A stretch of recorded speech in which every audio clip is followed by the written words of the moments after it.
اعوذ باللہ من الشیطان الرجیم پناہ مانگتا ہوں میں اللہ کی شیطان مردود سے۔ بسم اللہ الرحمن الرحیم شروع اللہ کا نام لے کر جو بڑا مہربان نہایت رحم والا ہے۔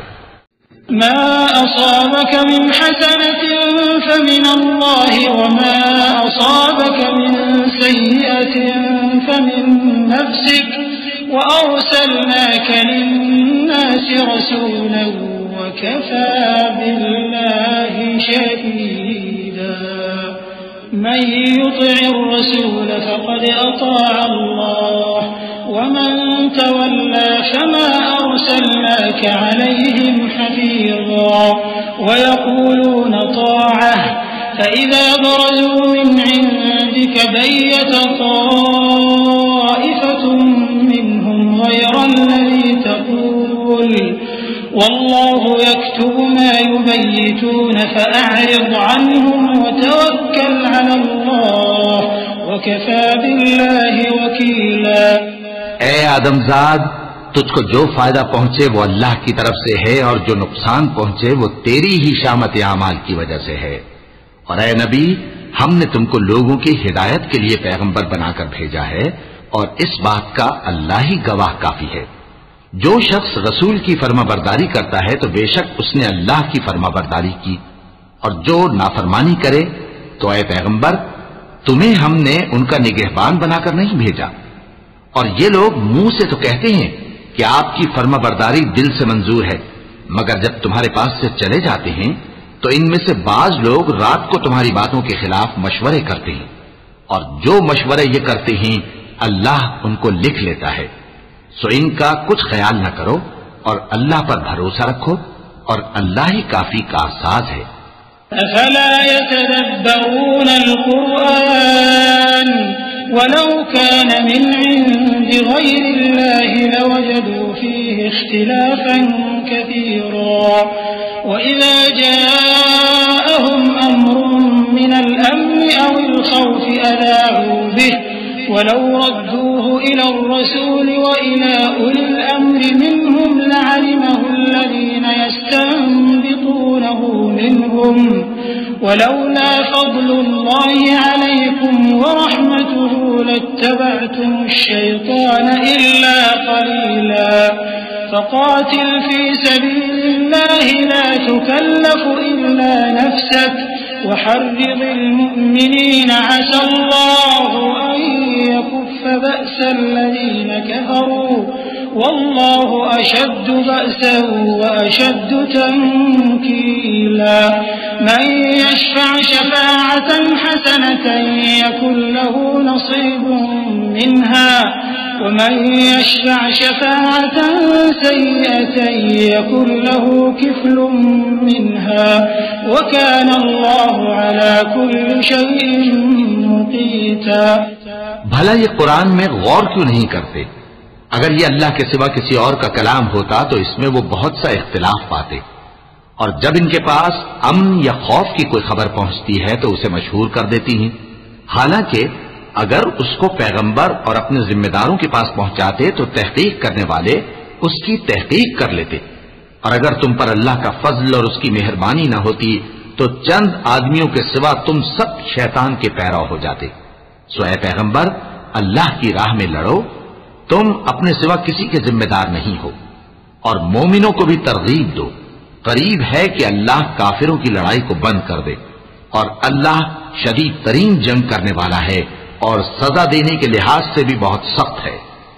جو شخص نیک بات کی سفارش کرے تو اس کو اس کے ثواب میں سے حصہ ملے گا، اور جو بری بات کی سفارش کرے اس کو اس کے عذاب میں سے حصہ ملے گا، اور اللہ ہر چیز پر قدرت رکھتا ہے۔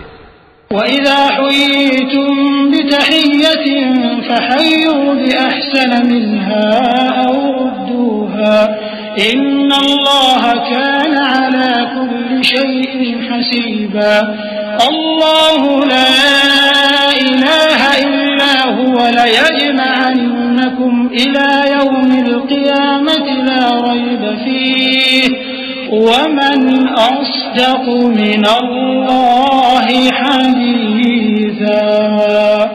فما لكم في المنافقين فئتين والله أركسهم بما كسبوا أتريدون أن تهدوا من أضل الله ومن يضلل الله فلن تجد له سبيلا ودوا لو تكفرون كما كفروا فتكونون سواء فلا تتخذوا منهم أولياء حتى يهاجروا في سبيل الله فإن تولوا فخذوهم واقتلوهم حيث وجدتموهم ولا تتخذوا منهم وليا ولا نصيرا.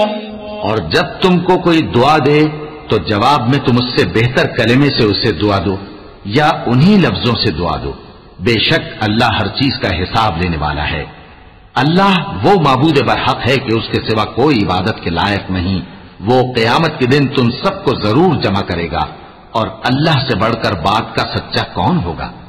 اب کیا سبب ہے کہ مسلمانوں تم منافقوں کے بارے میں دو گروہ بن گئے ہو حالانکہ اللہ نے ان کو ان کے کرتوتوں کے سبب اوندھا کر دیا ہے. کیا تم چاہتے ہو کہ جس شخص کو اللہ نے گمراہ رہنے دیا ہے اس کو رستے پر لے آؤ اور جس شخص کو اللہ گمراہ رہنے دے تم اس کے لیے کبھی بھی رستہ نہیں پاؤ گے. وہ تو یہ چاہتے ہیں کہ جس طرح وہ خود کافر ہیں اسی طرح تم بھی کافر ہو کر سب برابر ہو جاؤ. تو جب تک وہ اللہ کی راہ میں وطن نہ چھوڑ جائیں ان میں سے کسی کو دوست نہ بنانا. اگر ترک وطن کو قبول نہ کریں تو ان کو پکڑ لو اور جہاں پاؤ قتل کر دو اور ان میں سے کسی کو اپنا رفیق اور مددگار نہ بناؤ. إلا الذين يصلون إلى قوم بينكم وبينهم ميثاق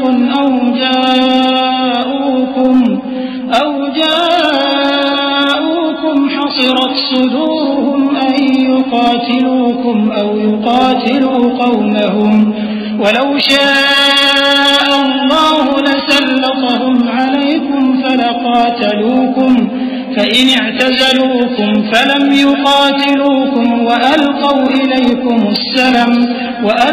إليكم السلم فما جعل الله لكم عليهم سبيلا.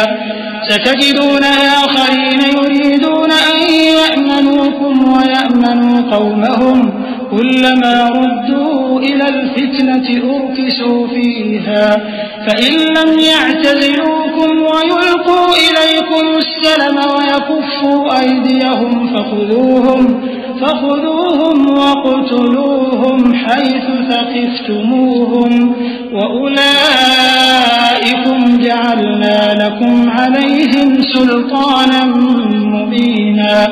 مگر جو لوگ ایسے لوگوں سے جا ملے ہوں جن میں اور تم میں صلح کا عہد ہو یا اس حال میں کہ ان کے دل تمہارے ساتھ یا اپنی قوم کے ساتھ لڑنے سے بھیج رہے ہوں تمہارے پاس آ جائیں تو اور بات ہے. اور اگر اللہ چاہتا تو ان کو تم پر غالب کر دیتا تو وہ تم سے ضرور لڑتے. پھر اگر وہ تم سے کنارہ کشی کریں یعنی تم سے نہ لڑیں اور تمہاری طرف صلح کا پیغام بھیجیں تو اللہ نے تمہارے لیے ان پر زبردستی کرنے کی کوئی سبیل مقرر نہیں کی. تم کچھ اور لوگ ایسے بھی پاؤ گے جو یہ چاہتے ہیں کہ تم سے بھی امن میں رہیں اور اپنی قوم سے بھی امن میں رہیں لیکن جب فتنہ انگیزی کو بلائے جائیں تو اس میں اوندھے منہ گر پڑیں. تو ایسے لوگ اگر تم سے لڑنے سے کنارہ کشی نہ کریں اور نہ تمہاری طرف پیغام صلح بھیجیں اور نہ اپنے ہاتھوں کو روکیں تو ان کو پکڑ لو اور جہاں پاؤ قتل کر دو. اور انہی لوگوں کے مقابلے میں ہم نے تمہیں کھلی چھوٹ دے دی ہے.